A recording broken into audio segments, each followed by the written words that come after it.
के साथ करेंगे बैठक। 23 अगस्त को राष्ट्रीय मीडिया टीम के साथ बैठक करेंगे। इस बैठक में पार्टी की आगामी संचार रणनीति पर हो सकती चर्चा। विधानसभा चुनावों की तैयारियों को लेकर भी मंथन और चर्चा संभव है। आप देखिए, बीजेपी अभी से पूरी तरह से एक्शन मोड में नजर आ रही है और आपको मालूम है नितिन नवीन की नई राष्ट्रीय टीम का ऐलान हुआ और जिसमें कई बड़े बदलाव भी देखने को मिले और नितिन नवीन खुद भी पूरी तरह से एक्शन मोड में अब नजर आ रहे हैं। देखिए, विधानसभा चुनाव जिन राज्यों में होने वाले हैं, बीजेपी उन्हें लेकर पूरी तरह से एक्टिव मोड में नजर आ रही है। बीजेपी के तमाम बड़े जो चेहरे हैं, आप देखिए किस तरह से इसे लेकर पूरी तरह से रणनीति बना रहे हैं, जमीनी स्तर से तैयारियों को पूरी तरह से मजबूत कर रहे हैं। अब विधानसभा चुनावों की तैयारियों को लेकर भी चर्चा संभव है। देखिए, ये बड़ी खबर सामने आ रही है। बीजेपी अध्यक्ष नितिन नवीन राष्ट्रीय मीडिया टीम के साथ एक मीटिंग करने वाले हैं और 23 अगस्त को राष्ट्रीय मीडिया टीम के साथ ये बैठक होने वाली है और इस बैठक में पार्टी की आगामी संचार रणनीति पर होगी चर्चा हो सकती है। विधानसभा चुनावों की तैयारियों को लेकर भी चर्चा संभव है।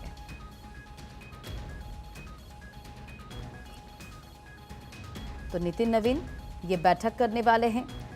देखिए, आप लगातार देख रहे हैं कि किस तरह से बीजेपी की पूरी स्ट्रैटेजी भी बदलती नजर आ रही। गौरव मिश्रा इस खबर पर अधिक अपडेट के साथ कनेक्ट हो चुके हैं।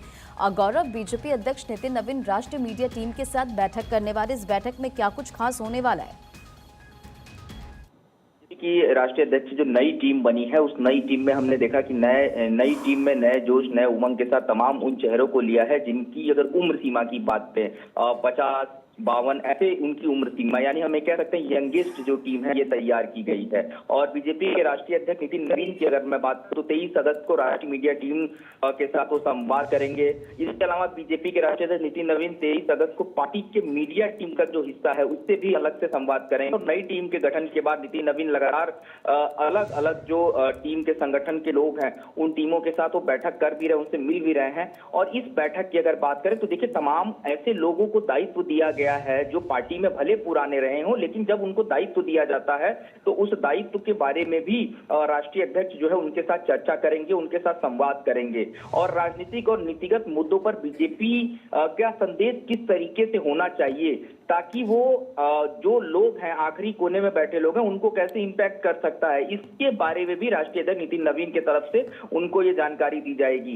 राष्ट्रीय मीडिया टीम और पार्टी नेतृत्व के बीच के बेहतर तालमेल को कैसे रखना है, ये भी इस बैठक में बताया जाएगा। और हम ये कह सकते हैं कि 22 तारीख को भी एक बैठक है। 22 तारीख को जो बैठक होगी वो परिचय बैठक कराई जाएगी। उसमें तमाम जो नए नवेले टीम के सदस्य हैं उनका परिचय करवाया जाएगा। और 23 तारीख को ये जो बैठक होगी, इस बैठक में रणनीतिक तौर पर पार्टी का जो गाइडलाइन है, नए पदाधिकारियों को जो जिम्मेदारियां दी गई हैं उनको किस तरीके से उन जिम्मेदारियों का निर्वहन करना है, समन्वय कैसे आपस में एक दूसरे के साथ बना के रखना, कोऑर्डिनेशन बहुत महत्वपूर्ण, चूंकि आने वाले दिनों में कई राज्यों में चुनाव हैं। तो ये मुद्दों को लेकर के 23 तारीख को बीजेपी के राष्ट्रीय अध्यक्ष नितिन नवीन चर्चा करेंगे। ये अपने आप में एक महत्वपूर्ण खबर है। अच्छा गौरव, दूसरी चीज ये भी कि विधानसभा चुनाव को लेकर भी, यानी कि जिन राज्यों में विधानसभा के चुनाव है उसकी तैयारियों को लेकर भी चर्चा संभव बताई जा रही है। तो क्या समझाया जाए कि जो प्रधानमंत्री मोदी के विजन को जमीनी स्तर पर किस तरह से उतारा जाना चाहिए, कार्यकर्ताओं के बीच तालमेल बढ़ाना चाहिए, तमाम वो महत्वपूर्ण पॉइंटर्स रहेंगे?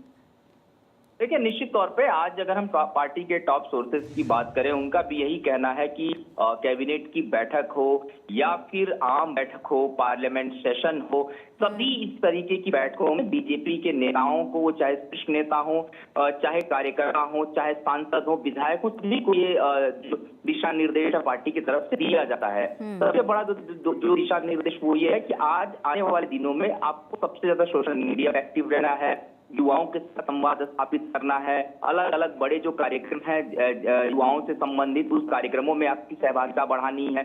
और चुनावी राज्य तो निश्चित तौर पे शुरू से ही भारतीय जनता पार्टी की रणनीति का अहम हिस्सा रहा है, चाहे वो उत्तर प्रदेश हो, हमने पश्चिम बंगाल में देखा था भारतीय जनता पार्टी किस तरीके से चुनाव को लड़ा है।